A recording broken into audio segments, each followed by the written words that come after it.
podcast starts. Hello everyone and welcome back to And Now the Podcast Starts, a show which talks about horror, cinema and anything related that takes the interest of my wonderful co-hosts or myself.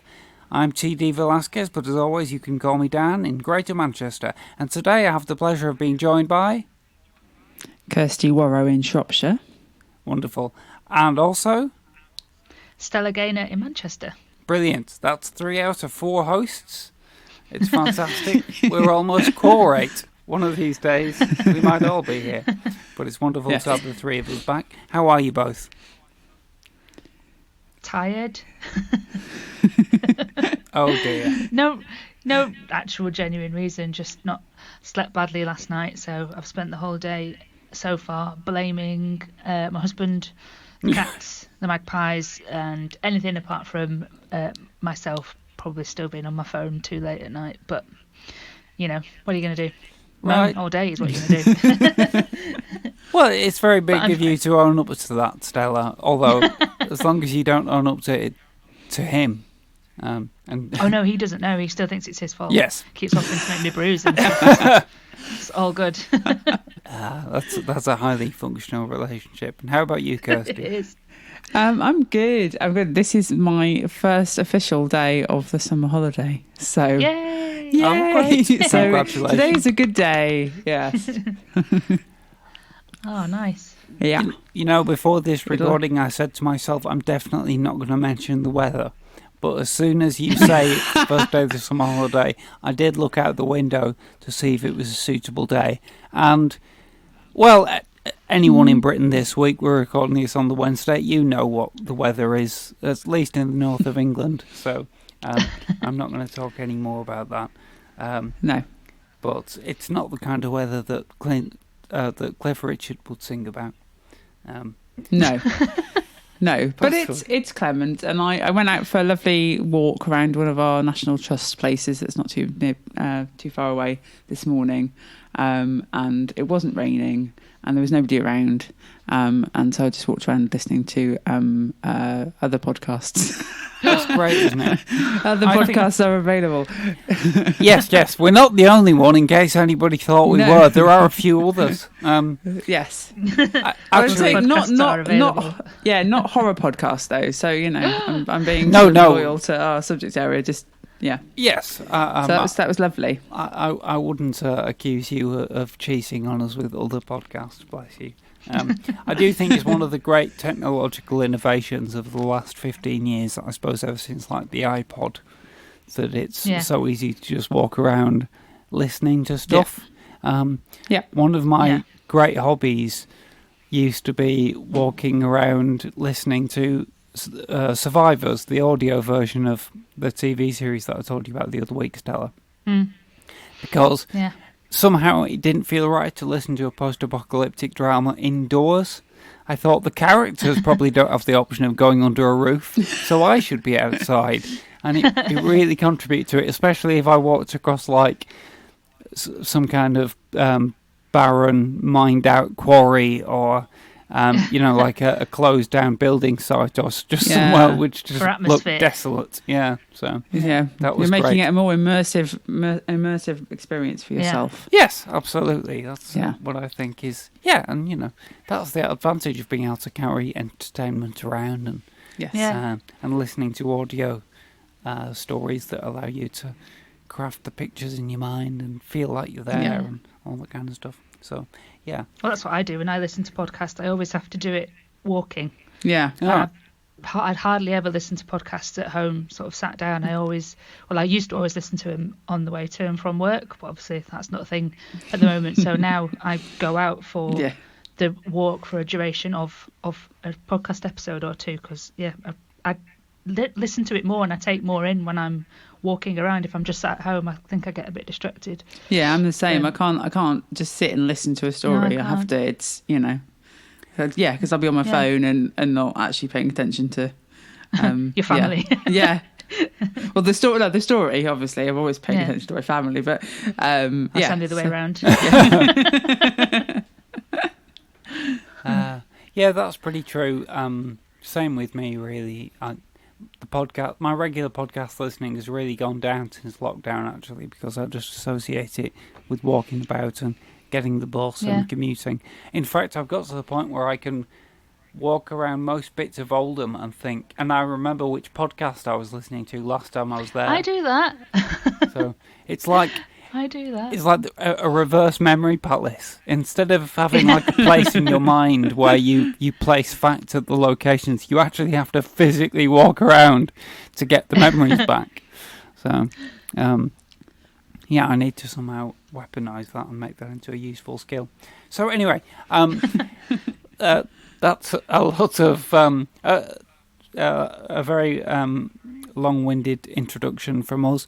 Listeners, this week you're going to have another Halloween review. It's going to be Howard and Spider Dan and myself talking about Halloween 5 from 1999. Last week you had Halloween 4. This movie is one of those examples of a sequel that was thrown into production immediately because its previous film was an unexpected success. So we thought, why not do the same thing with the podcast and put out the review of Halloween 5 straight away as well. And Stella and Kirsty and I are here at the beginning and the end to just give a bit of present-day context to it. So we normally discuss news that we have from horror or from life at the start of the show. Kirsty, I believe you have some news.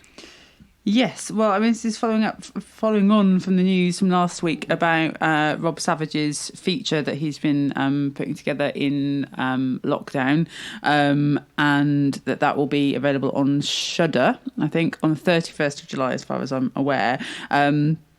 After you recorded last week, it was announced that Sam Raimi is producing.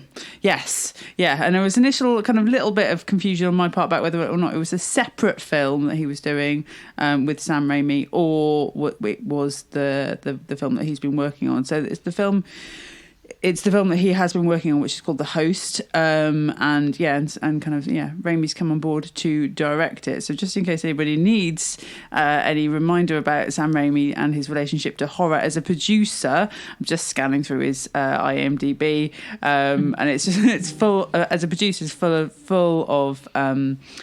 horror, kind of stuff like the Evil Dead remake, Drag Me to Hell, 30 Days of Night, The Grudge 2, The Grudge, the American Japanese version, etc. And even American Gothic. Yes, which we talked about. Was, so yes. Yeah, so that is, so that's obviously a kind of tremendous kind of collaboration, and I was very pleased to hear that, and had to message Rob immediately going, oh my god. So hopefully when that film comes out we'll be able to get him on and have a chat about it. That'll be wonderful. Good.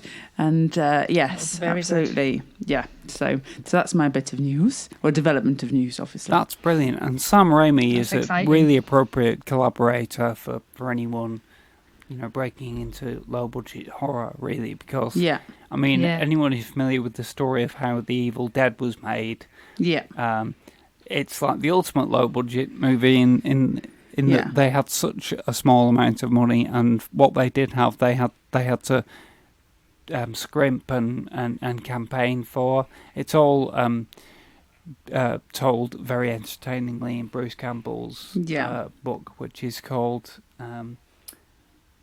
I've got it in front of me, but I don't have my glasses on, so the title took a minute to come into focus. It's called If Chins Could Kill.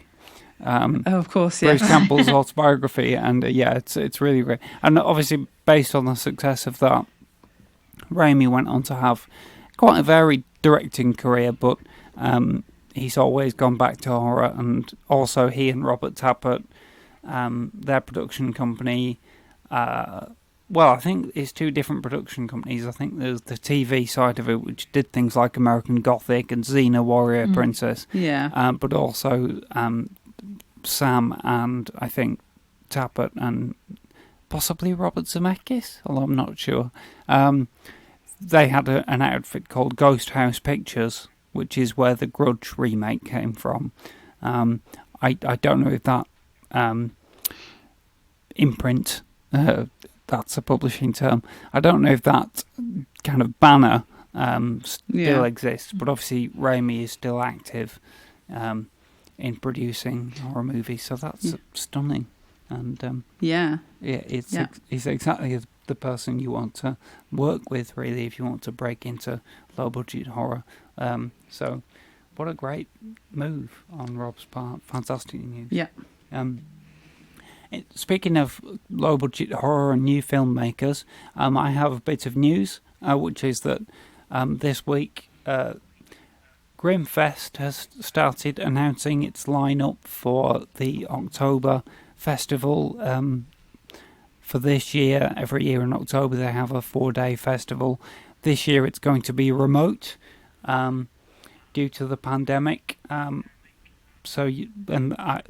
essentially, in terms of how much you pay, I think it's largely the same. You can either pay for a ticket to the whole event, or you can just buy individual tickets to individual movies.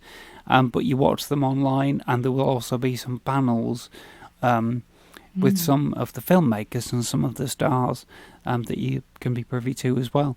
So we always like to get involved with Grimfest in some way, so I'm hoping that we'll be along there. It's the the 7th till the 11th of October.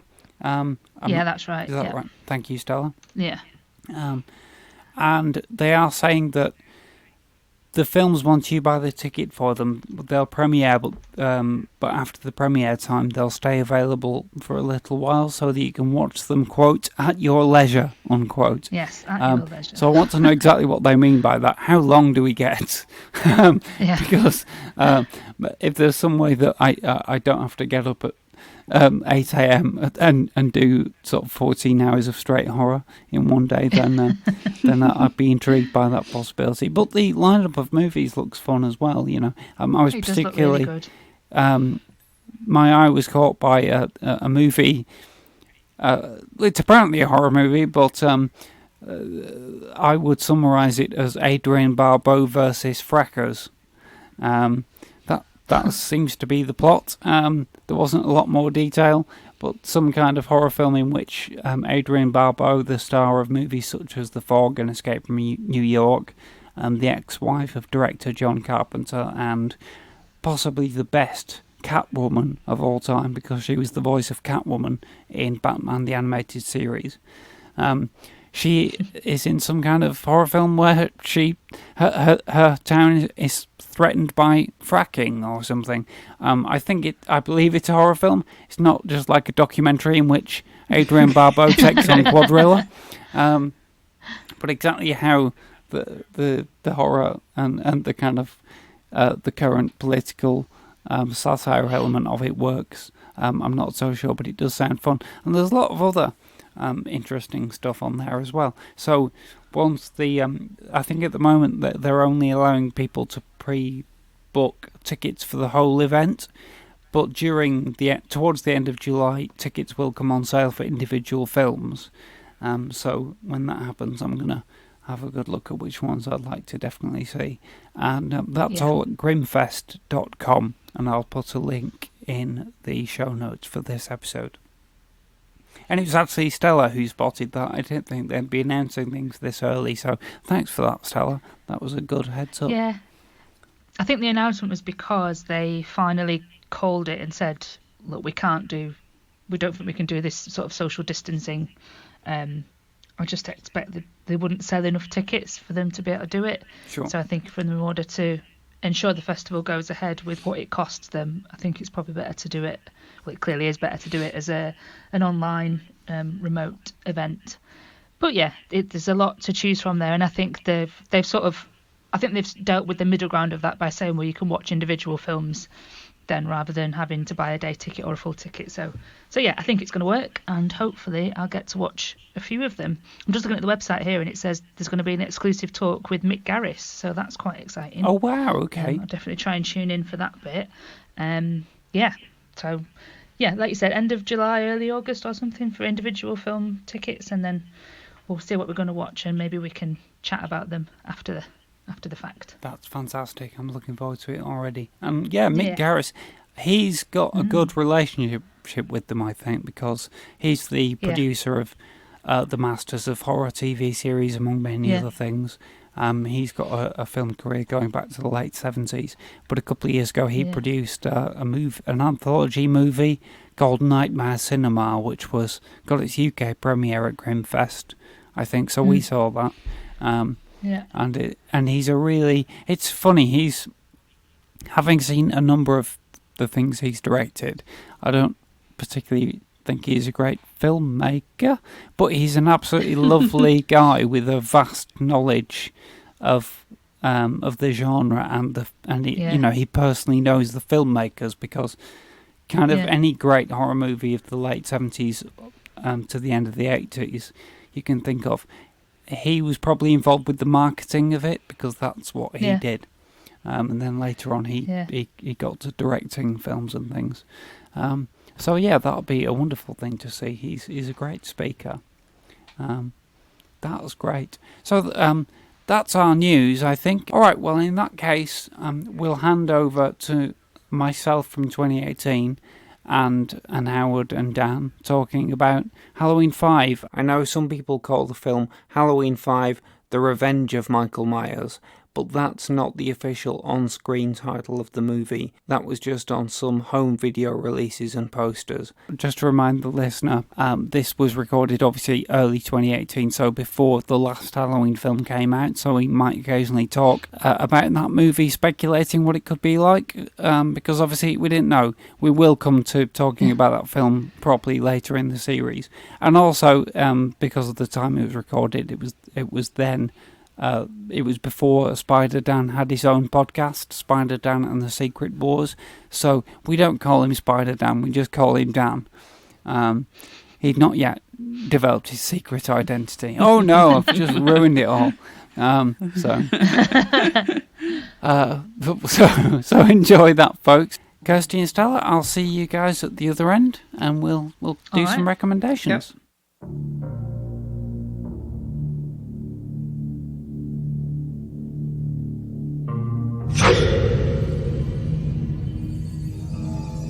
This episode we're going to be talking about Halloween 5. I am your co-host, Dan.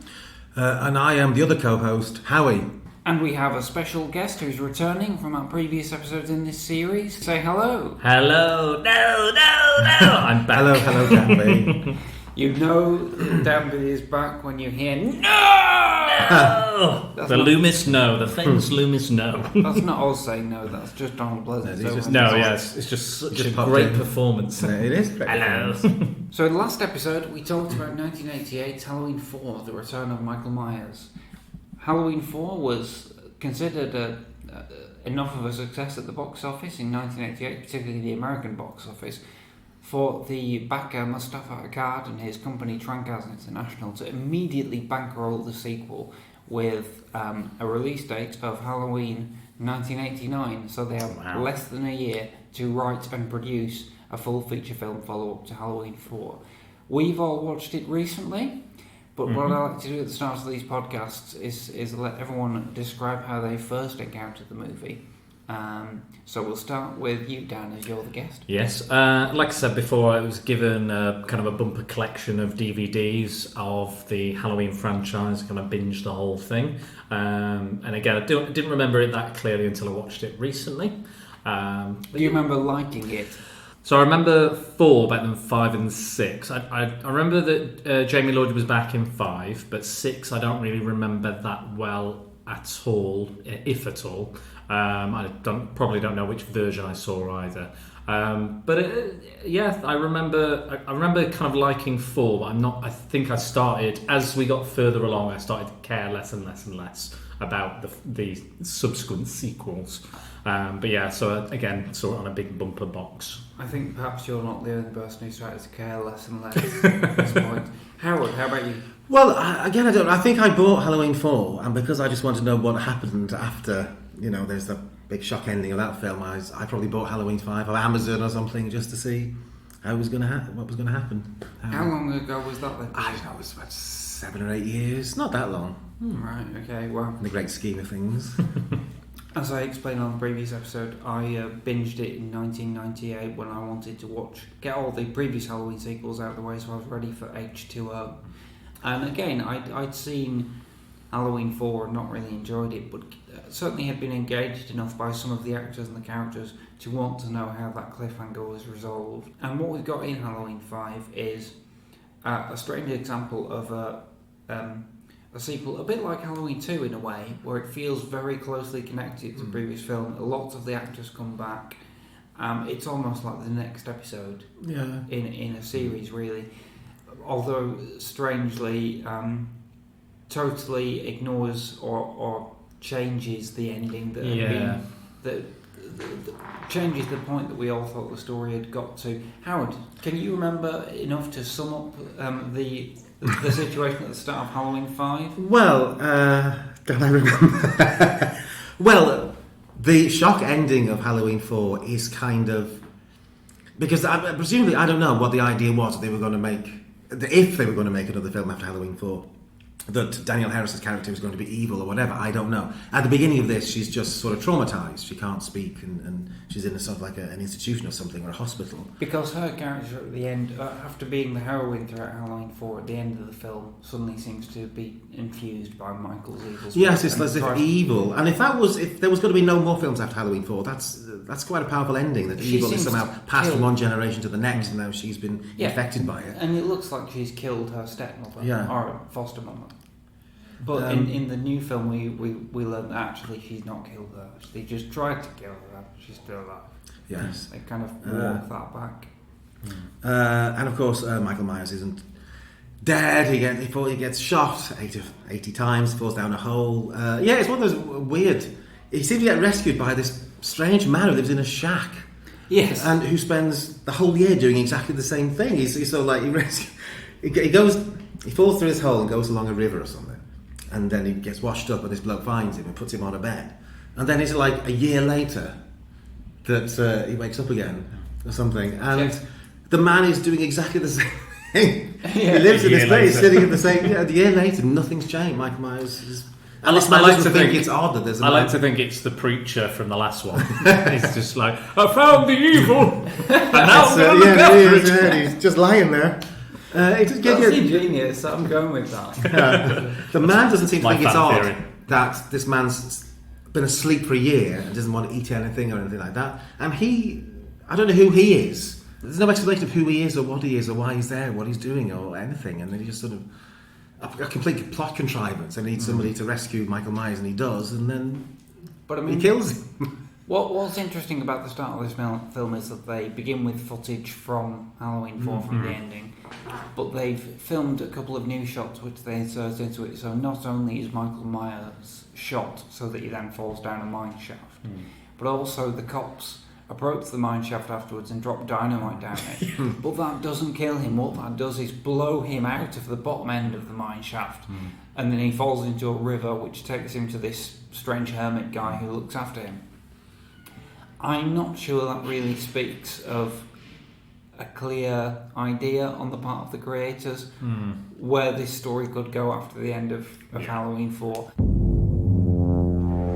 Sheriff? They want you down at the cemetery.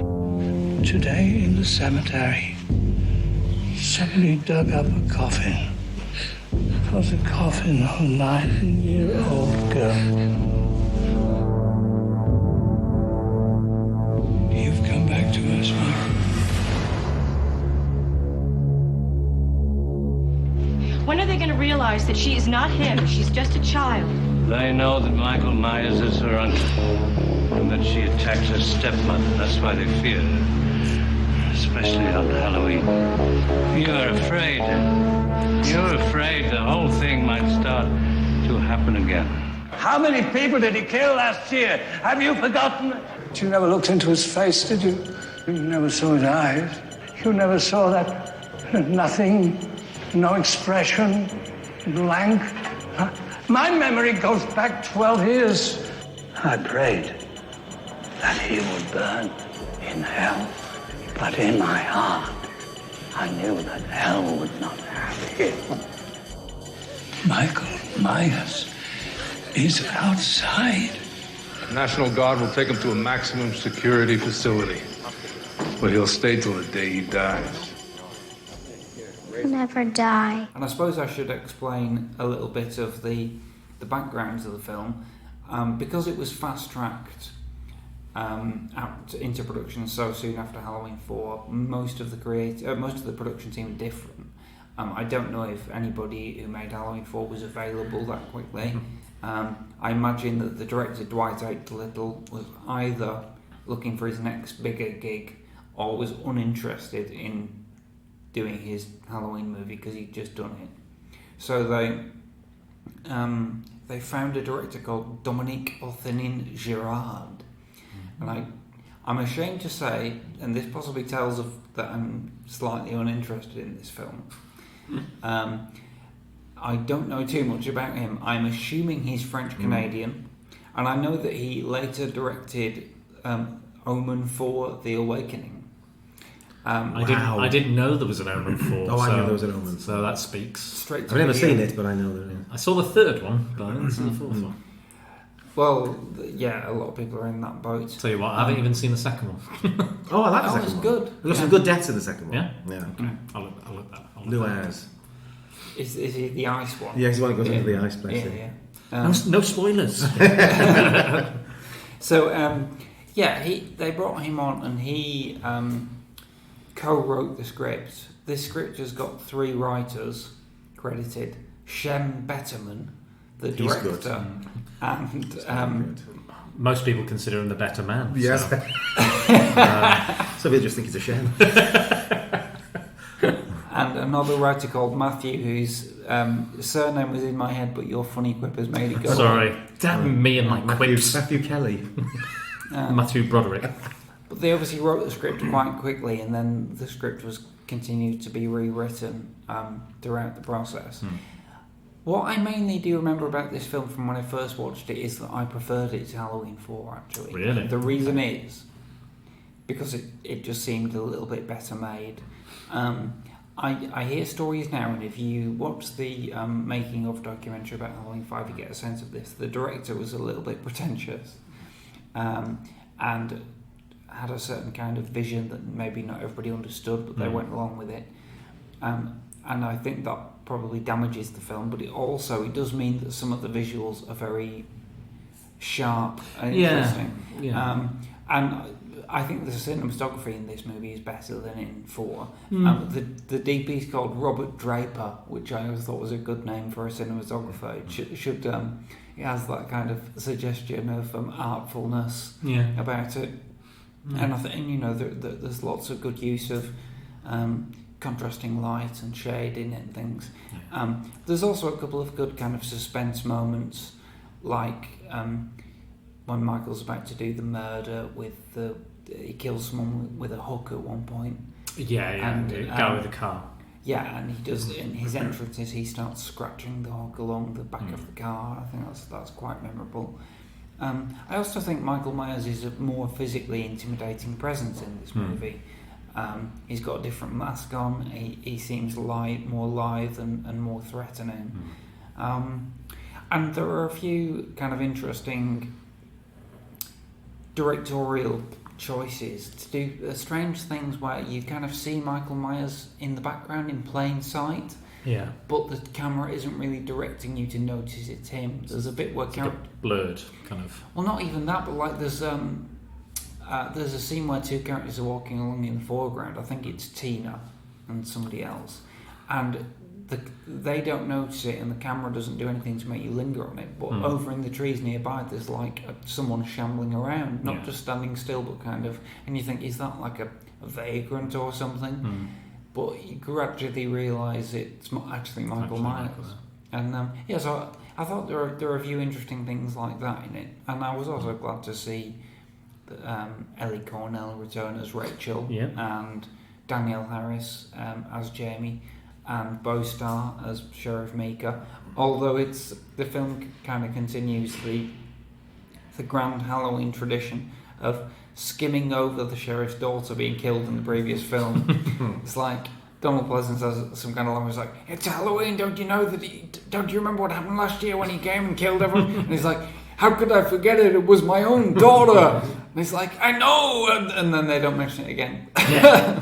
But you don't have a police force. So, so those were my thoughts on my initial viewing of it. I mean, when I watched it again more recently, I found it a lot more tedious than I remembered. Dan, that's immediate agreement from yourself. Yes. I just think it's. I'll be honest. The second I knew it was going to be was second the two comedy policemen turn up. Oh yeah. And the second they come kind of dawdling in. There's this kind of clown music that plays, and it was like and all that sort of stuff, and I went, this is going to be bad. And I should say the music is by Alan Howarth as well, who is the only key returning creative from the previous film. Yeah. It's which, like, the music itself is fine, but why he decided to add that comedy music, it's bizarre. I just think it's a bizarre choice, and the thing is, they're not funny either. They don't say anything. They're a bit like they're a bit stupid, like, oh shucks, but it's nothing that's happening is funny. Nothing that is, I hoped it was going to be like a kind of like a Beverly Hills Cop kind of double act where it's like a lot of males have a lot of undigested red meat in their bowels. And he's like, why are you telling me that? It's like, I care about you. I thought it was going to be stuff like that, but it really was just two cops talking in a car going, oh, kids, stuff like that. And it was really just not interesting. Every time they turned up, I thought the music was going to play. Luckily, it didn't. But still didn't make it any more interesting. Didn't make them any funnier. But again, there was nothing. They were placed as these comedy characters, but again, they weren't funny. There wasn't any humour going on. As a person watching it in the 90s who grew up on 90s comedy, I was struck by how much they looked like Punt and Dennis. I don't know if you remember that. No, you won't. Yes, I know Punt and Dennis. Yeah. Hugh Dennis is the dad in Outnumbered. I don't know if you've seen that. Yeah. Oh yes, of course. They're the guys who do the Now show on Radio 4. Yeah, he was in My Hero and stuff like that. Yeah. Although actually watching it again more recently, he does look a bit like him. The Hugh Dennis guy, actually, I now realise he has a more uncanny resemblance to Aaron Eckhart. He almost looks exactly like him. But it wasn't exactly great. And there's a scene in the barn. I don't know if you remember where they go to this Halloween party. And they're like, and all the girls are like, let's play a prank on the cops, because Michael Myers and stuff. And the kind of silly character, the Spitz, I think it's called. I think it's called his blonde hair boyfriend. And he comes out and she's like, help me, Michael is coming. And they're like, and the cops are like, oh shit. And then it's like, it's me. It's like he's, and he's like got that really goofy laugh. Yeah. Like they do try to seem to up the comedy, but it's not up in the comedy, it just ups the goofiness of it all. Yeah. And it made me feel like it was more in line with a Friday the 13th movie, because it was a bit more kind of sex heavy, a lot more kind of goofy gags and weird stuff going on, things that are like don't necessarily gel. But there's a bit in the barn where they have basically Michael appears 3 times, but every time it's a fake out. It's Spitz dressed as that, and I was like, first one I was like, okay, that wasn't really very good fake out, but fair enough. Second time I was like, oh, it'll be him now. And then they were like, no, it's Spitz again. I was like, it's 2 fake outs in a row, like literally back to back. And then I was like, wait, if they do a third one, third time's a charm, the 3 rule. I thought this will be it. This will definitely be Michael. And it was for him again. There was 3 Michael appearances. There weren't even Michael back to back where it could have been killed. And then he turns up for the 4th time. By that point, I was just like, just kill him already. It just screamed to me like this was just poor choices made and poor, just scheduling of that. I mean, if you had different fake outs throughout the film, fair enough. But I already know he's in the costume. I already know he's dressed as Michael. And they're like, oh, where could he be? Where's my boyfriend? Nobody's been killed. We've not seen anything. And it annoyed me. It frustrated me. I don't blame you at all. Yeah, and the lead girl who.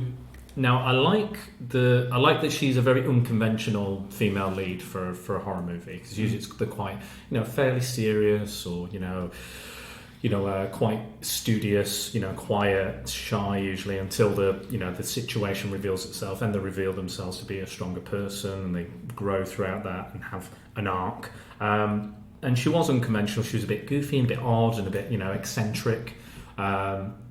But also, it got to the point where I was just like, again, what you're saying isn't particularly funny or charming. It's just like gratingly annoying. It's like nails on a chalk. It got to the point where it's like nails on a chalkboard. That's the character of Tina, who is particularly controversial. Yeah. Character, I think. I wonder what Rachel's hiding behind door number 3.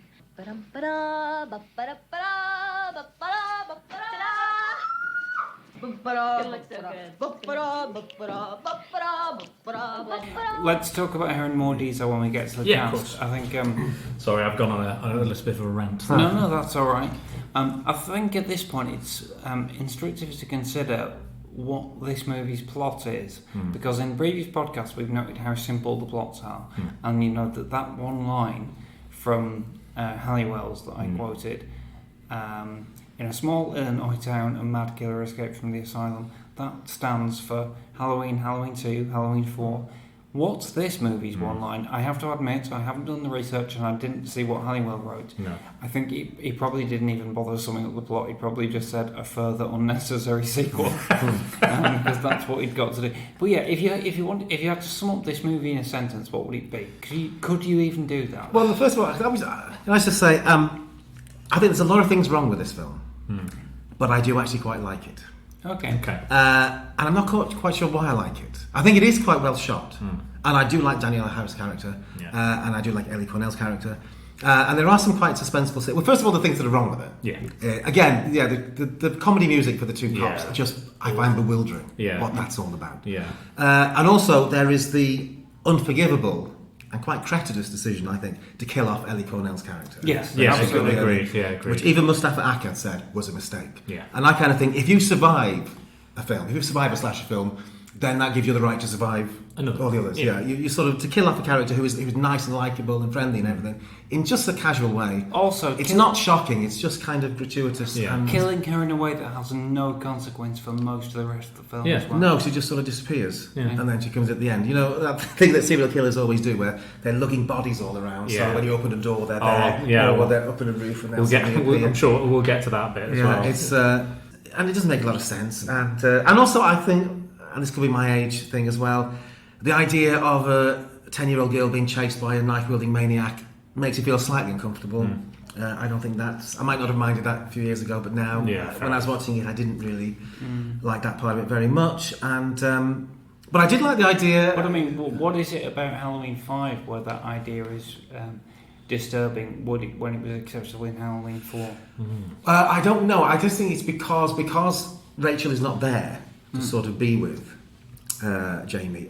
It's mainly the scene at the farm where he's in a car going after her and she's running, and I just think that's a bit too much. Yeah, it's quite a harrowing scene. I think with this one is that because Rachel is absent, is it Tina? Is it Tina? Tina is the Wendy Kaplan character. So I think because she's not as serious and as straightforward a strong female lead, is that you believe that Jamie may die. Yeah. Well, I think as well as because Rachel is killed, then it's possible that Jamie may be killed as well. And Jamie doesn't have a strong protector in this movie because Tina kind of on her own isn't reliable in that. She does have her friend from the children's asylum, the one, the stuttering boy. Tommy? Is it Tommy? The one with the teeth. I don't think it's Tommy because there's already a boy called Tommy in this series. Yeah. And he's in 6 as well, isn't he? Is that yes, 6? he comes back in 6. Because I thought that this boy was in 6. I thought he was that boy. Right. But yeah, I tell you what I did like. I'd liked the psychic connection. Yeah, I like that. I like that part of it, that she could feel the evil and the presence and that's an interesting visions idea. and stuff. But what I didn't really like is the whole mutism thing. I didn't really buy into that because she stops being mute halfway through for no real reason. So let's explain that for the first half of the film, it's about Jamie is traumatised in a hospital and mute From the last film. and seems to have some kind of psychic link with Michael, so she believes he's alive and she kind of knows he's alive when nobody else does. Well, Loomis does. Loomis always thinks he's alive. Well, yes, that's true, and Lewis is trying to get information from her about where he might be and things like that. And then you do have a number of these quite nice scenes, I think, where they show the psychic link, like Michael is doing something, and Jamie finds herself acting out the emotions. I love the bit where he puts the mask on and she mimes putting the mask on. That's just fantastic. She's such a great actress, Daniel. That's another reason I think mutism was a mistake, because she is such a fantastic actress. I think to mute such a great actress, to mute an actor is, sure, it can add another level to their performance and they might struggle and stuff and what have you, but I think I would have rather heard her speak and communicate as the wonderful presence that she had in the last film. And I think that was a mistake. It doesn't even go anywhere, does it? It's like I say, just stops. She is mute, and then she stops being mute. There's not much like if we saw progression of her coming out of the muteness a bit more, but it's just like, I can sort of speak, but that's it. And there's no real, like, if there was a moment where she was like, Michael grabbed her and there was like psychic transference or something. I felt like it was building up to a moment of sufficient drama that she really needed to scream or really needed to say something. And I don't know if it did. I can't really remember. I don't think it. Tina's in danger or anything like that. I think she just starts kind of slowly speaking, but there's not enough progression of it shown. And if it was like Michael, that would have made more sense to me, and it would be a lot more dramatic that the first thing she says is her uncle's name, that she's not been able to say a word since. That has much more power than her just going, oh, let's run, or whatever her line was that she first says properly when she gets her voice back. But that's just me. So basically, Jamie's in the hospital, and Loomis is trying to kind of divine Michael's whereabouts. He's a bit rough with her, isn't he? He is a little bit, Little, tell me where he is. You know. I wasn't that comfortable with that. And like, also, he was shaking her, and there's this sense that, don't you know that she's got PTSD and can't speak? Yes. Simple as that. Mr. Psychiatrist. Just ask her to write something on a piece of paper. It takes her carer to come in and go, Dr. Loomis, can you leave her alone, please? No, I need to know what Michael. And just put her down, leave her alone. Like, she was the only voice of reason in that psychiatric hospital. Do either of you recognise the actress who played the nurse? Because I feel like I knew her, but I don't know her from. No, I don't really know many of the people in this. Apart from the ones who were in 4. There were an actor called Troy Evans, who's the big plump cop who ends up falling out of the window towards the end. He's been in loads of TV stuff, I've seen him in. He's good. He didn't do very much, but he's good. All the younger people, Wendy Kaplan, never went on to very much or anything like that. No. But there are some kind of one of the reasons I like it. Yeah, Alex says a lot of things wrong with it. The ending, which we might come to later on, is God, whatever that is. But there are some kind of I think that are quite nice. I'm like, again, it's a sequel. It's a Michael Myers film, so Michael Myers has got to do what the audience wants Michael Myers to do. He's got to go around killing people. So everything else in the film has to be secondary to that. That has to take sort of like prime position. But there is some, for instance, when Tina thinks it's her boyfriend, it's Michael's put the mask on or whatever, or pretending to be her boyfriend, and he's driving along and she's talking to him. And although it's not particularly well written and she's a bit annoying, it is quite suspenseful. Like, when is she going to find out? Yeah. And he's just driving along, he doesn't do anything. But that was one of my favourite scenes, where he's in that big mask, that big kind of Neanderthal mask, or whatever it is, and she's touching him and being intimate with him, and he's just like gripping that wheel so hard, and she has no idea. But it's just. But I liked that kind of character. That was a nice kind of character moment for him, because it was like, he doesn't know how to humanly how to respond to those that kind of intimacy. Maybe that says something about him.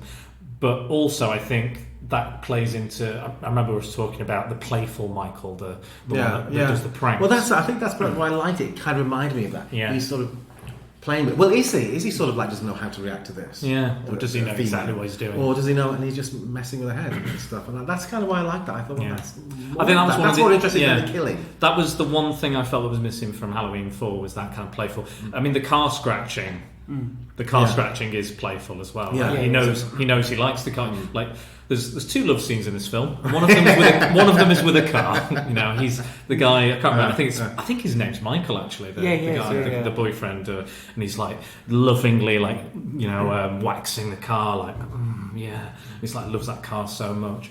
And I was quite happy when he died personally, but I love that he was like, oh no! It's like I think he screamed more when the car was damaged than when he got actually killed, which I quite like. But yeah, I think that's one of the things I really enjoy about this version. I know it's again up to the goofiness and the wackiness of it, but those kind of that actually worked for me. That bit of humour or that bit of Michael's playfulness was one of the best. I think that's parts. the good ideas of this film. They're just not well executed. They're not kind of thought through enough. And there's a scene where it's like when Donald Pleasance says to Michael, "You think if you kill them all, the rage will go," or something like that. Are they trying to kind of explain why Michael's doing this? Are they saying he's got this rage and sort of like they're addressing that part of it? And so I think there's some good things, and it is. I do think it's well. The scenes at the farm are very well.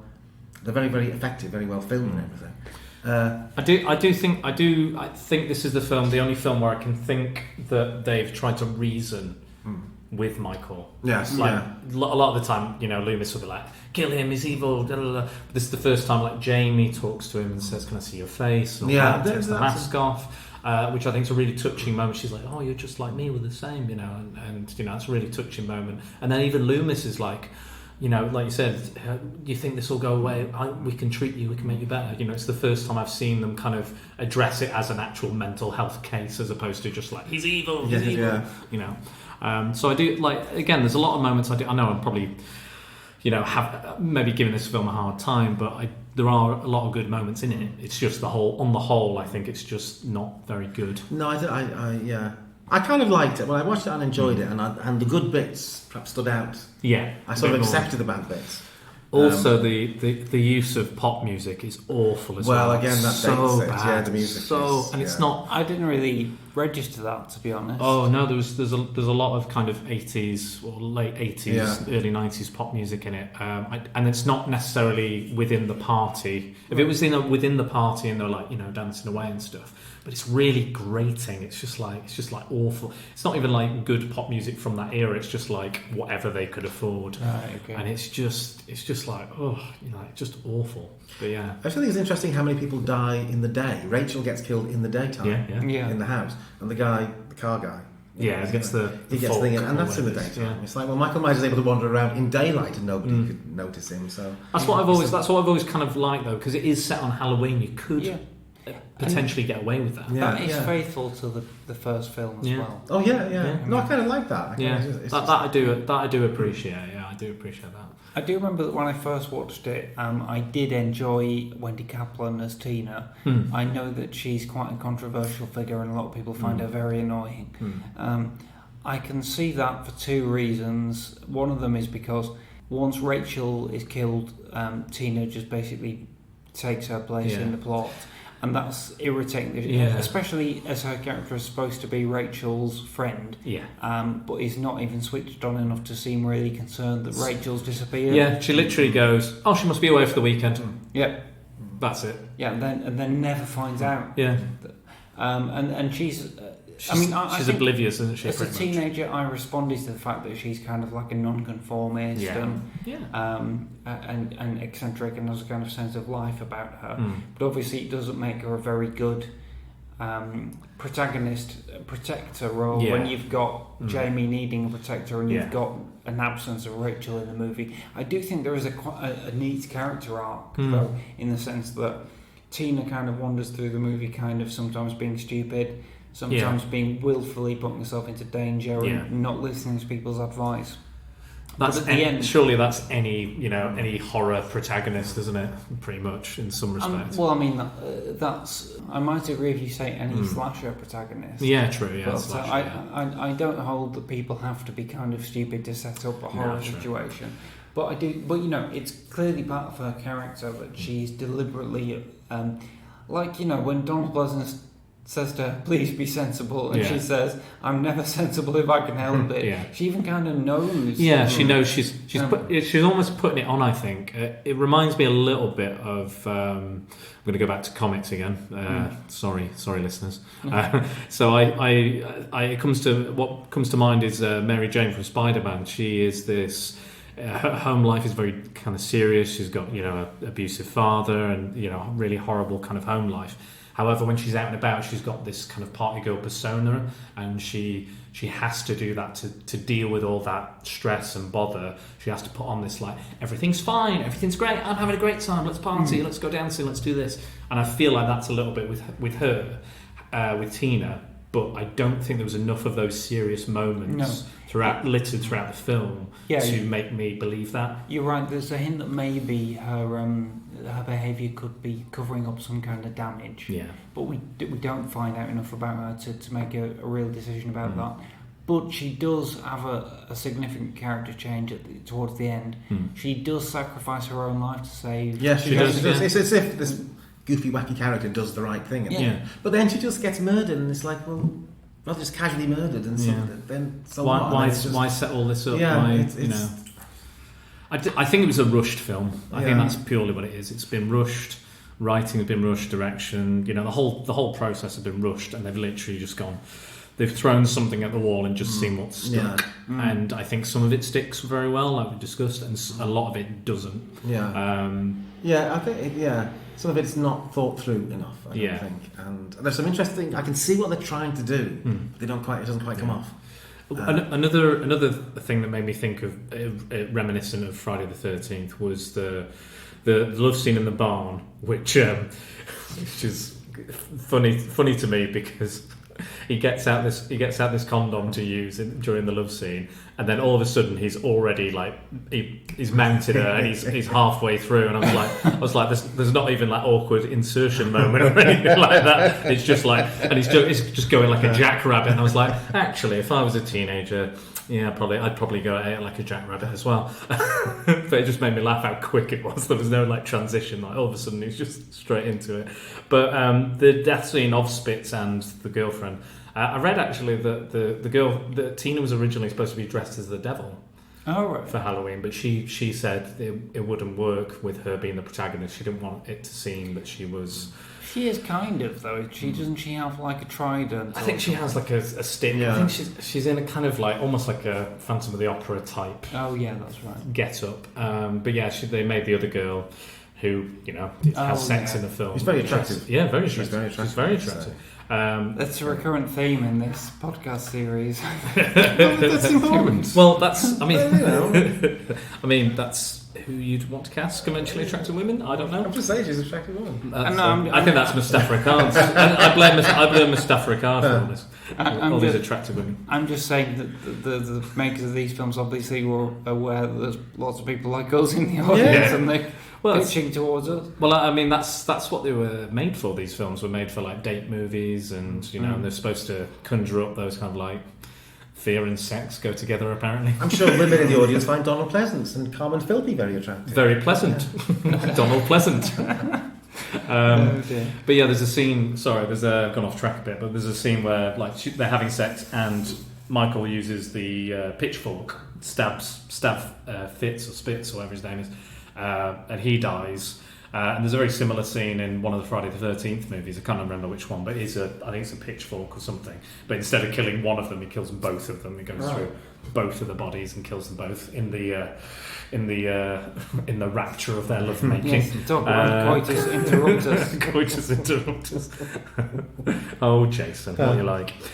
So yeah, that kind of reminded me. And again, the tone is very similar to those movies, and I think probably they did have an influence because they were made. Those Friday the 13th movies were made quite quickly as well. A lot of them were like a year apart. A year. Yeah, almost one a year. So I think maybe that's where they kind of went, right, how did they make these? Yeah, I think there is definitely a Friday the 13th influence in these sequels, rather than, the other way around, just the way the characters are and the way the films look. And even Michael Myers is kind of becoming like Jason, this big, hulking robotic, rather than the supernatural, mysterious supernatural figure he was.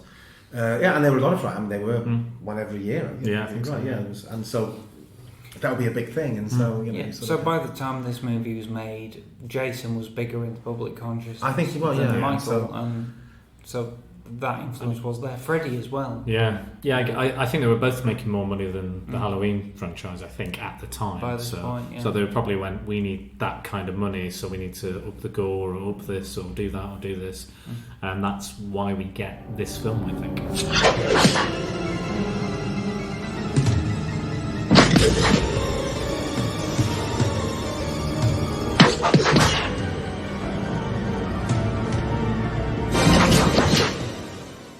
Something I think is worth commenting on with this movie is the title sequence.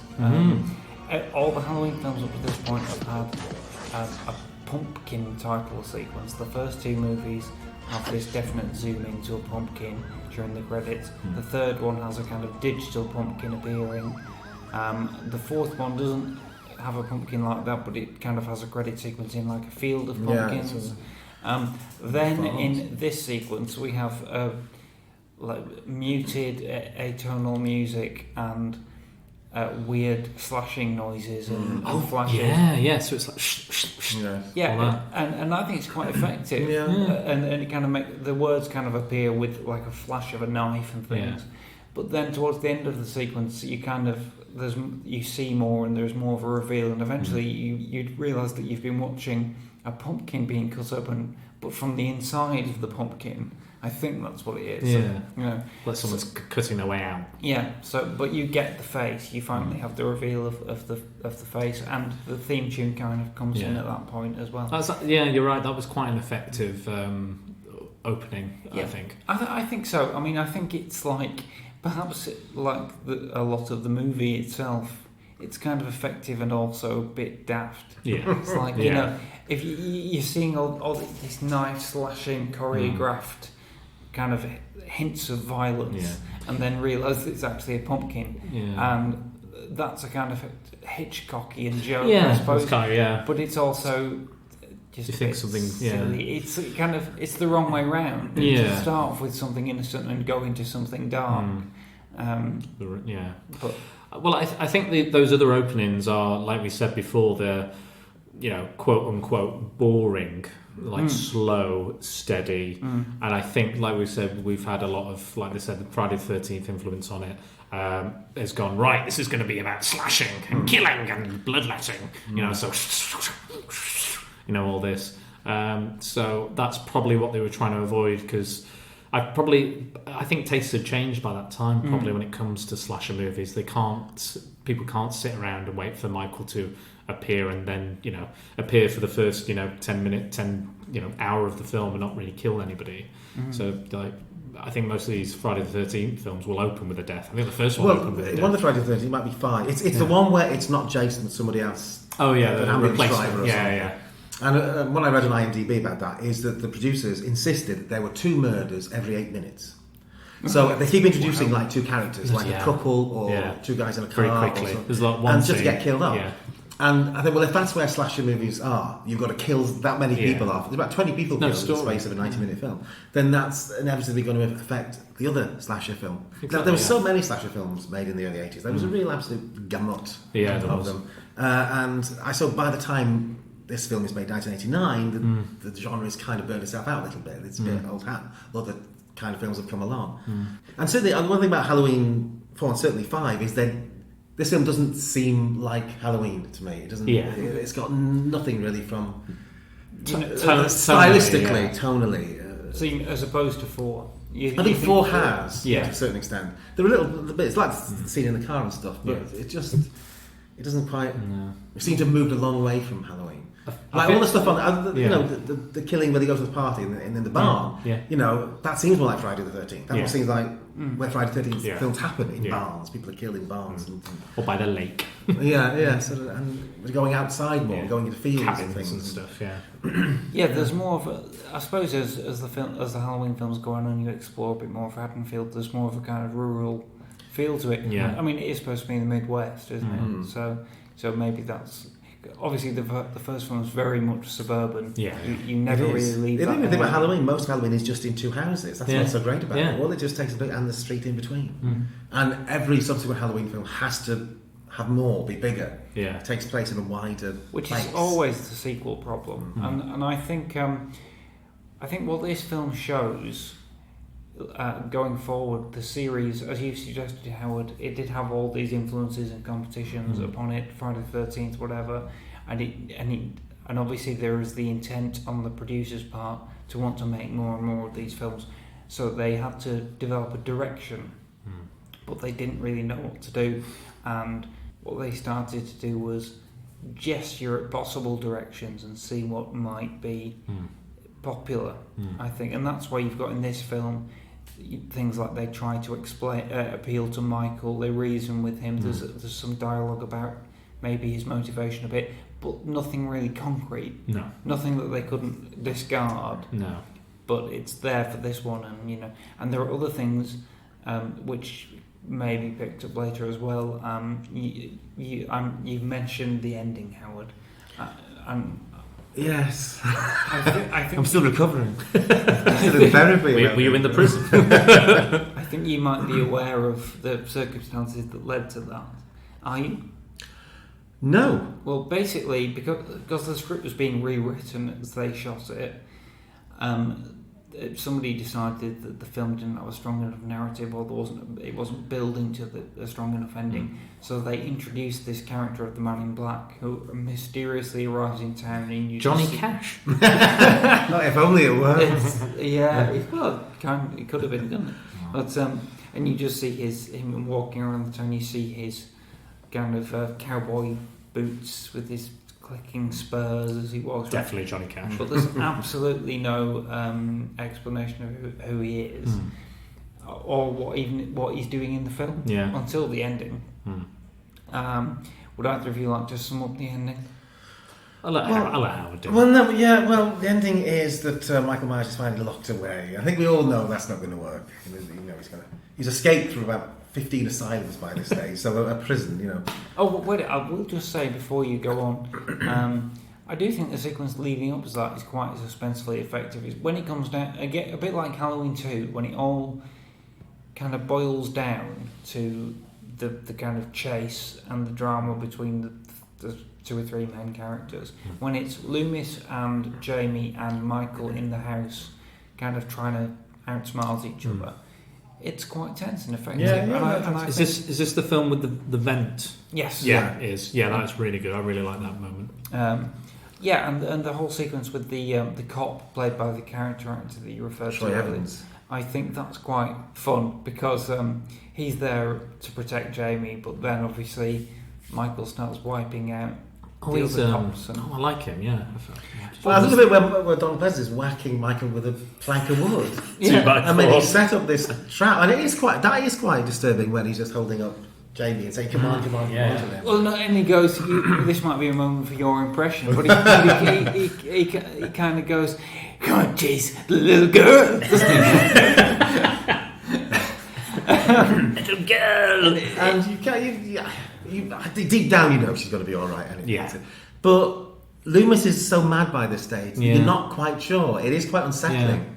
Just seeing she's baked, isn't she? Yeah. He makes her baked. Using her as baked. Well, at the start of the film, we see him like shaking. He only cares about her in regards to finding Michael, or he's aware that she knows something about Michael. Michael's returning, and that's all he cares about. Like I said, he's this obsessive, mad drive to vanquish the evil that is Michael, which makes him less sympathetic. Yes, the way he treats Jamie makes Dr. Because in the fourth likeable. one, he is very sympathetic. Yes, he's very likeable. Like I said, the scene in the car, exactly. In the truck where he's talking to the guy. But even in the house, when he's in the house with everybody, they've boarded themselves up. He's not a complete. No. He's sort of like. You think, well, he's been burned, so he's sensitive to people, but here he's full tilt mad. Quite unlikable and quite sort of. But I do think that gives Pleasance quite fun things to play. Oh I think he's great. Like when he and the cop and Jamie are trapped in that room and everyone else is dead. I think the implication is, and the cop wants to just get out of the house. And Loomis goes, Charlie! and that sort of leans close to him and goes, Michael Myers is outside. Anybody else would deliver that line that way. It would just sound ridiculous, wouldn't it? Yeah, absolutely. I know because I just did it. I think those scenes are quite. There are enough good things in it, but the ending where. Well, following the capture of Michael Myers, you get the ending that has been kind of tacked on during production that they obviously weren't building towards. Go on, Howard, tell us. Yes, well, we've seen this guy in black all the way through, and then he's gone into the. And so Daniel Harris and another cop, are sitting in a car, and suddenly there's noises and explosions and stuff going on, and he runs back in, and then she, for some reason, I would be running off in the other direction, but she sort of walks into the prison and all into the police station. And along the cells, and all the cops are dead. They've all been. I don't know whether the sheriff is dead. Is he supposed to be or not? I don't know. I can't see who the bodies are. No, even in the future movies and scripts and things, there is. I don't think there's a point where it's clarified. I think you could hit. There's a line of dialogue in 6 which could kind of hint. I think someone says when Ben Meeker was the sheriff here, he got a lot more leeway. But I think he might have retired. That could be either way. Yeah, exactly. just have left hand. Yeah. So anyway, there's all these. He's not in the film. No, he's had enough with it. And she walks in, and it's all smoke and fire and everything. And Michael Myers has gone from the cell, and she gets upset. Oh, and then, I liked it. Trying to murder me. It was a laugh. Now I always thought that ending was just. Again, I don't know, when you make a film, you don't know if there's going to be another sequel after it, or most of the time you don't. So that was just, if anybody wants to make a sequel in the future, there we are, that can lead into it. But we don't know. I get the feeling that people making that film had no idea how that situation was going to be resolved, or who the Man in Black was, or anything. That's just... If anybody wants to take over and do what they want, then there we are. They can explain. We've given you that. We've given you that character. And it's kind of the definition of a Deus Ex Machina. Yeah. And he literally walks in from from where we know not, from some other movie. He comes in and kills everyone and rescues Michael for reasons we know not. Yeah. And that's the end of the movie. I do think that it's quite affecting that the last thing in the movie you see is the empty cell, and you hear Jamie just saying no. It's memorable in an entirely different way. It's that kind of sobbing no kind of thing, and then black screen and the credits come up. Quite effective, I think, as a moment, but it does smack of just slapdash end it, put on an ending. There's it doesn't we don't. Again, we're not seeing the Man in Black's plan necessarily, or they're not that clear about it. And then all of a sudden, he's gone. Yeah, and he can take out an entire police station. Yeah. Is he the Terminator? That's what I was thinking. Again, it's but when you realise, makes me feel spoilers in the next film who he is. Yeah, and he does explain who he is. It's even more ridiculous. Yeah, that he's able to walk into a police station and kill everyone. Yeah. One of the things, it's a little bit before the end. It's not. But they didn't know that. They didn't know that. No, they didn't. I mean, that's the problem they've created for the writer of the next film to solve. And they're like, "Cheers, guys. Thanks for that." I mean, like I say, it was set up for the people making the next film, but it's such a contrived and bizarre thing to set up for the next film. I feel like with that it's their universe building, which is a big craze in films nowadays. It's all about building a universe. But some things you can't really build a universe about, or I don't think they need to have a universe built around them. I think Michael is Michael. He kills for killing, whatever reason. He is that force of nature. He is that thing. I don't necessarily think we need it explained, but whatever. The bit I wanted to go back to is just a bit before. It's kind of the part of the chase with Loomis and Jamie and Michael when they end up in the attic, and Jamie finds Rachel strung up. She finds everybody Michael's killed strung up in that attic. I don't think Michael would do that. I don't. That doesn't strike me as something that Michael would do. Well, they're not strung up as a shock prank for someone to find. They're just strung up as a kind of storage, I think. Yeah, but even then, I kind of feel like that's a lot of effort for him to go to. Oh yeah, but also why would he do it? Exactly. But I think that I don't think there's enough kind of. That's one of the conventions of slasher films, which always annoys me. I always have this image of serial killers, Jason Weber, dragging a body along. Got to get it to this doorway. So when somebody opens it, it'll fall out. It'll be a scare. It's worth a scare. I know it's a shock moment. I know why it's there. I don't know exactly. But it seems more you say, the more ridiculous it is. And also, Rachel's death has no real. Yeah. The way it's done, I mean, it does because we really like the character. If you've seen the previous film, you really like Rachel. But in the film itself, it doesn't. Yeah, she's just not sitting there. It's not something they hold on either. It's like that's the first body Jamie sees, and then there's another body, another body. You know, it's not effective in that way.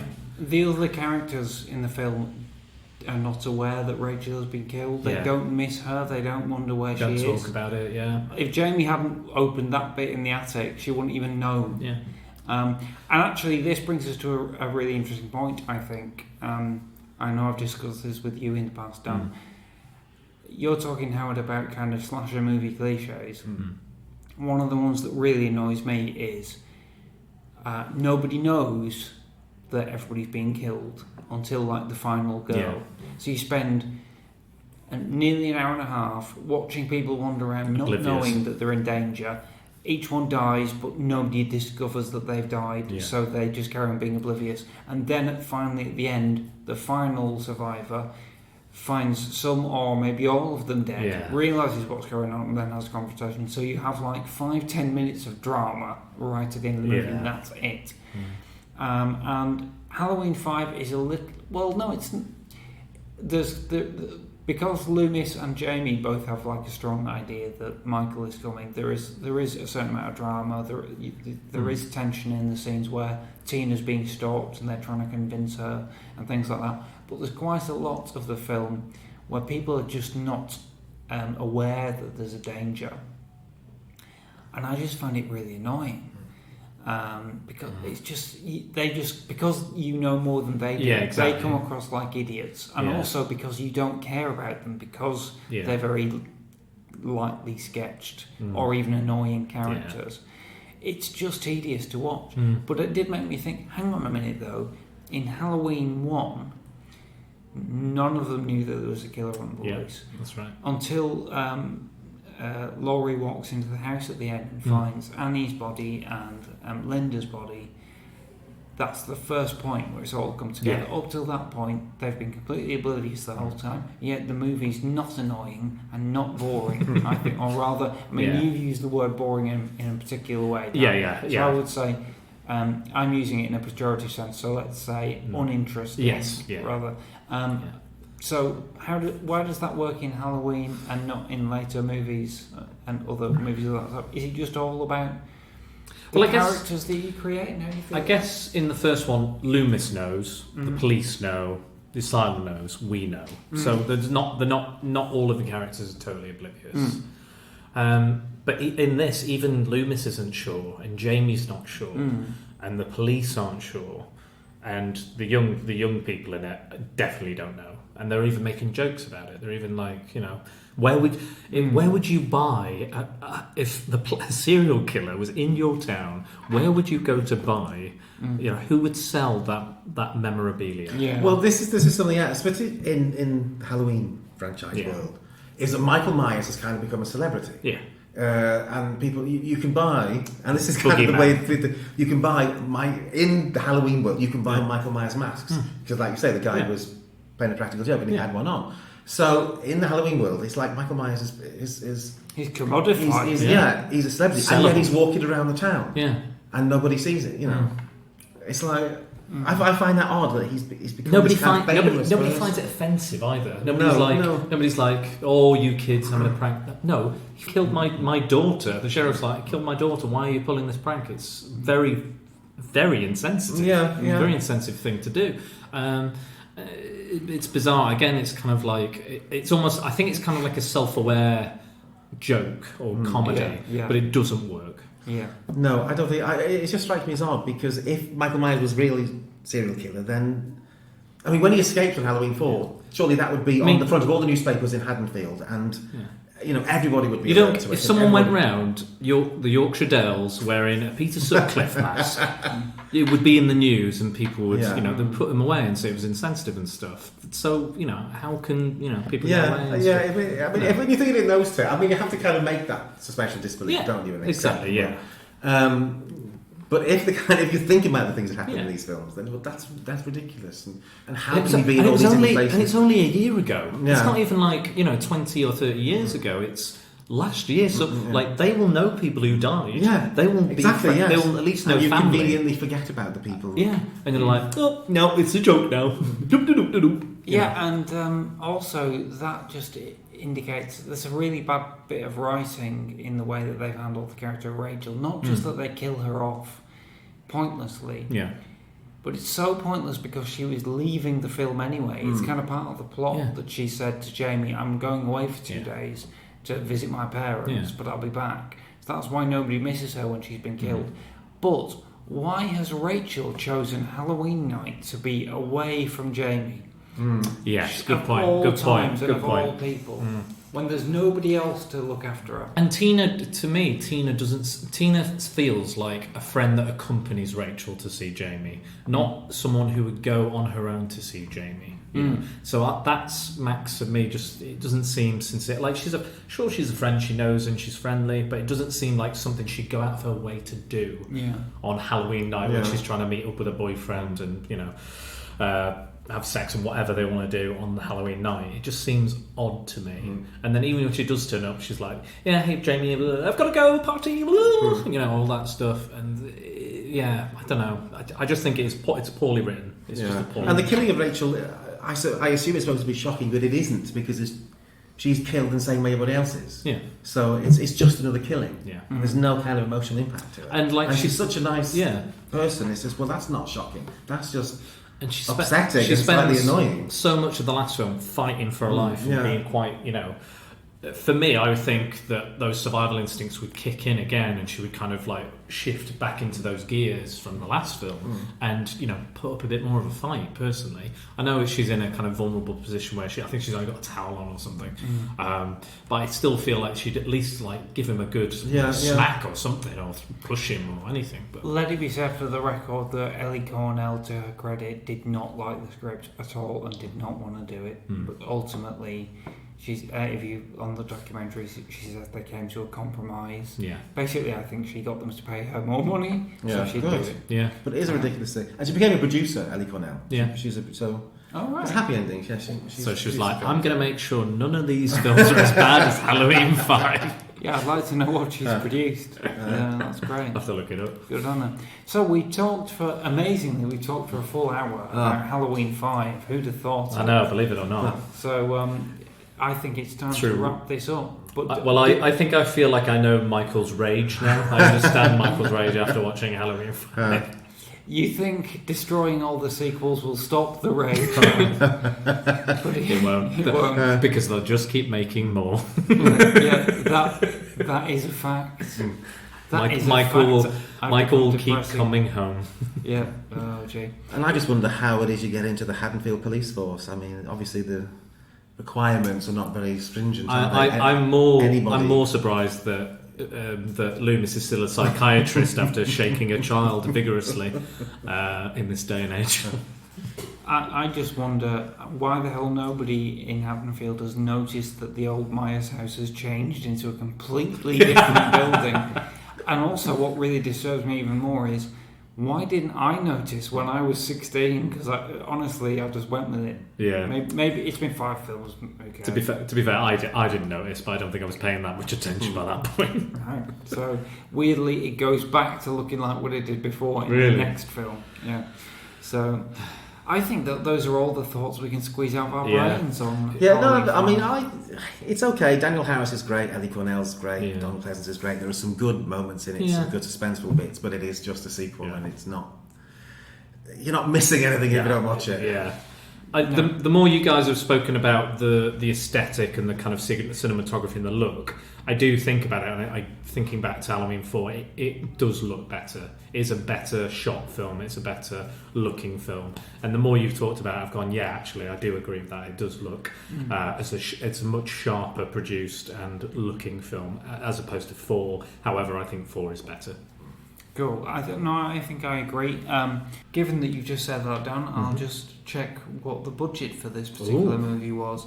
So I think we said £20. Halloween. I would have paid £20 to see it. I think we said Halloween 4. By the way, I get all my information off the Internet Movie Database, so it's only as accurate as that website. That's usually fairly accurate. I think, according to this, Halloween 5 had a lower budget than 4. Really? 3 million as opposed to 5, and its US box office was nearly 12 million.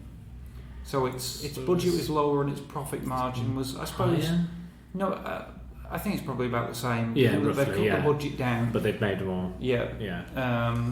But that shows that they're on a trend now. Once you start doing that, once your profits go down in proportion to your budget, every movie's got to be cheaper if you're going to make a profit. So I'm going to end on a positive note, contrary to the tone that I think we may be getting to in this discussion.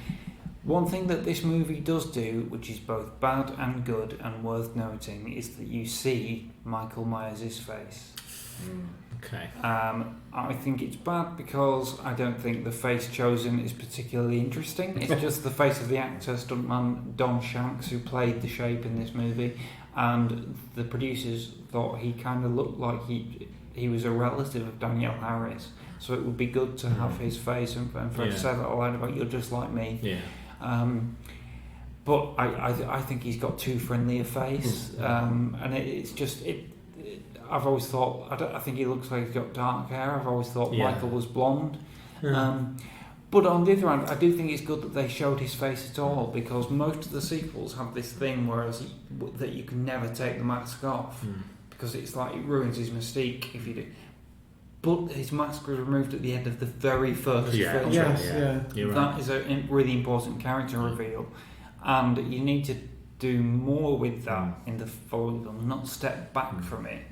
So, I give them credit for having done that, even if they didn't necessarily do it very well or go anywhere with it. Yeah. I mean, it's weird that they took that step of actually having his face revealed, but then when he's in prison at the end of the movie, they let him keep the mask on. He's sitting there in his cell with the mask on. I thought it was just shadow. It's just keep his mask. They wouldn't let him keep. No, his mask on. you can definitely. I think he's silhouetted, but you can tell it's the mask. It's not his real face. No, because it just looks too kind of angular. Yeah.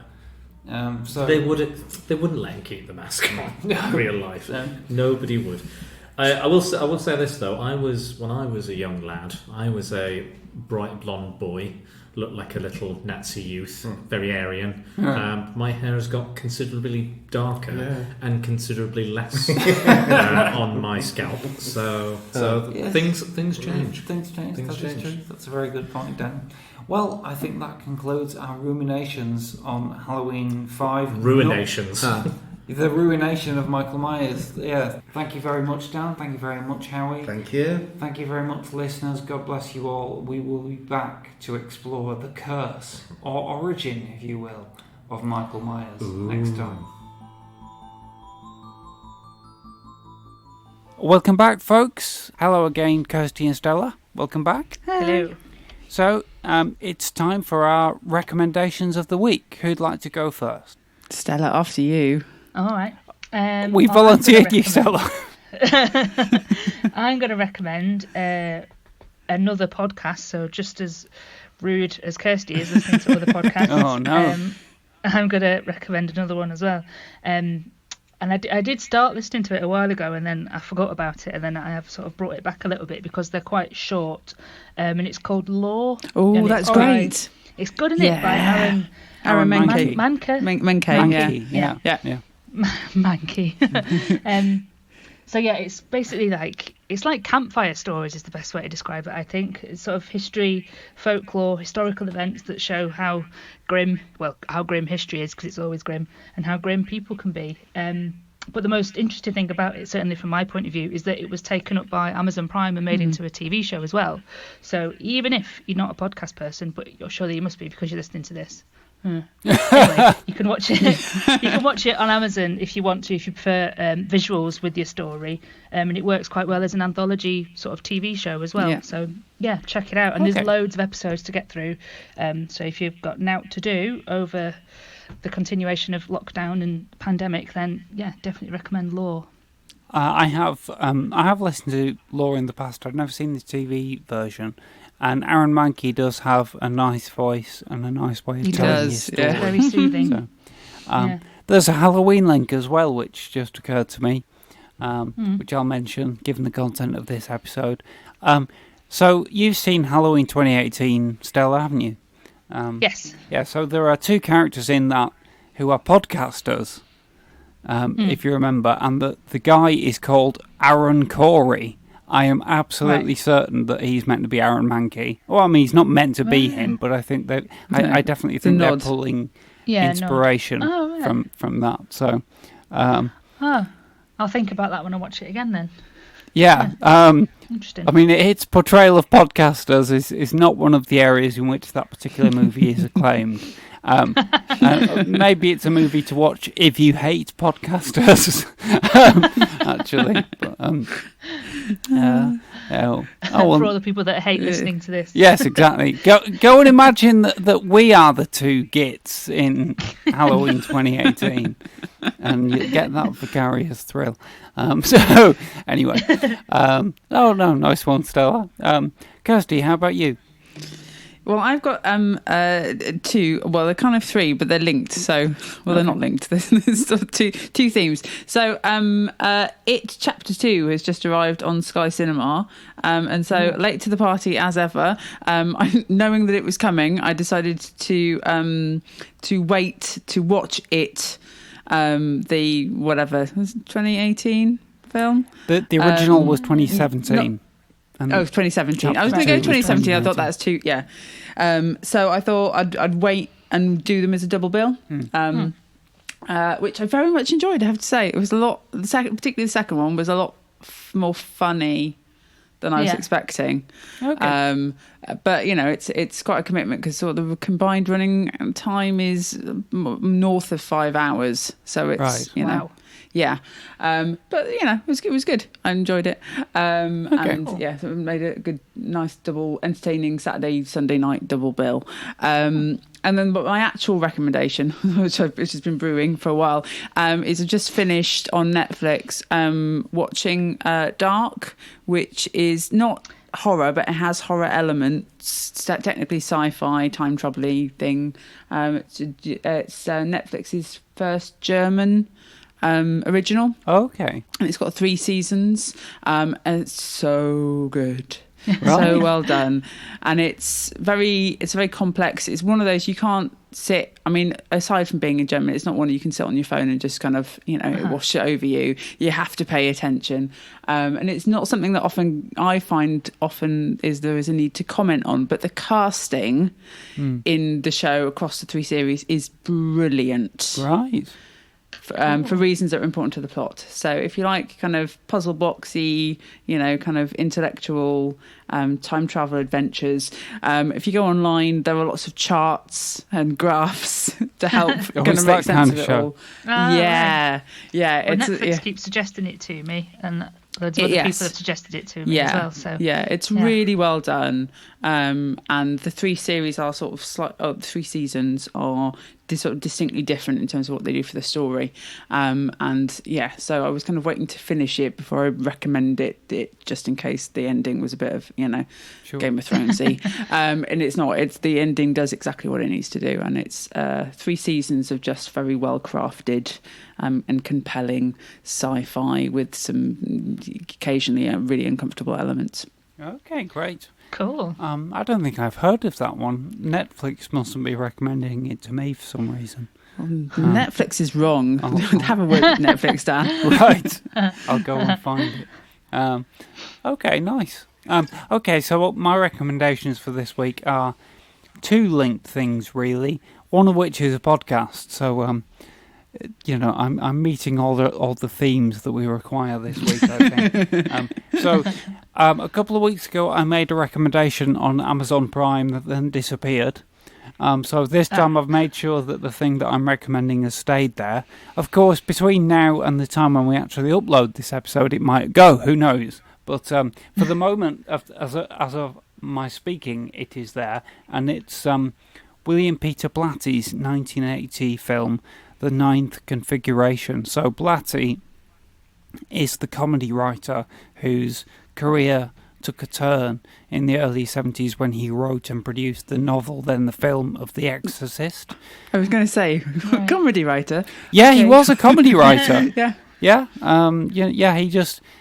He only turned to horror because he couldn't get any more comedy sold, I believe, and he was just thinking, God, what can I do? What else? Full of U-turn. What else do I know about apart from comedy? Catholicism. And exorcisms. So and anyway, worked for him. And as part of the deal, I think after The Exorcist 2 was made, which he had nothing to do with, and which was a financial and critical disaster, the studio wanted him to produce a third film, but his rider to do that was that he would also get to direct another movie that wasn't Exorcist related, and that's The Ninth Configuration, which is completely bizarre, unusual, black comedy, psychological horror, sci-fi thing, mostly set in I want to say an asylum, but it's more like it's a castle that's used as a rehabilitation area for war veterans, and it has something to do with space exploration as well. I've seen it. It's weird and hugely disturbing and kind of inexplicable, but it has a pretty great cast, including Stacy Keach and Jason Miller from The Exorcist and Scott Wilson, Herschel from The Walking Dead. And it's there at the moment. It has been quite rare, so I'd grab the chance to watch it while it's there. And also, and here's my linked thing, there's a really great American movie podcast called Movie Geeks United.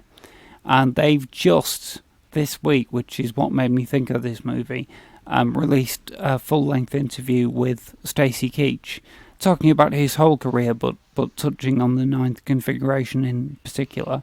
And he's a really interesting actor and screen presence, I think, and it's really good to have that, to compare that to this movie, because it's one of those examples of it's one of those examples of a movie that could only be made in the context of the director having a deal like the one with The Exorcist 3, where he's like, yeah, I'll make that, but you've got to let me make whatever the hell I want as well. And therefore he just kind of goes a bit bonkers. But it's a really interesting and kind of chilling movie. Great use of music in it and some stunningly strange visuals. Kind of a little bit almost David Lynchy. It's got images in it that are kind of frightening and disturbing, but you don't really know why. So that's my recommendation for the week: The Ninth Configuration on Amazon Prime. So thank you. Thanks. Yeah. Well, thank you, guys. Yeah. Yeah. There's gold in them there, Amazon Prime, if you know how to dig.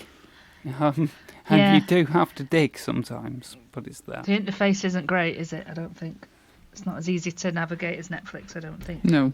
And although they have on the app recently introduced a little button where you can basically turn it on so that it'll only show you the stuff that is free for you to watch, which is that's marvellous. Handy. Oh, yes, I've noticed that. Yeah, because it is a bit misleading sometimes, isn't it? Yeah. You'll think something's there, and then you sit down to watch it, and it goes, £2.50, please.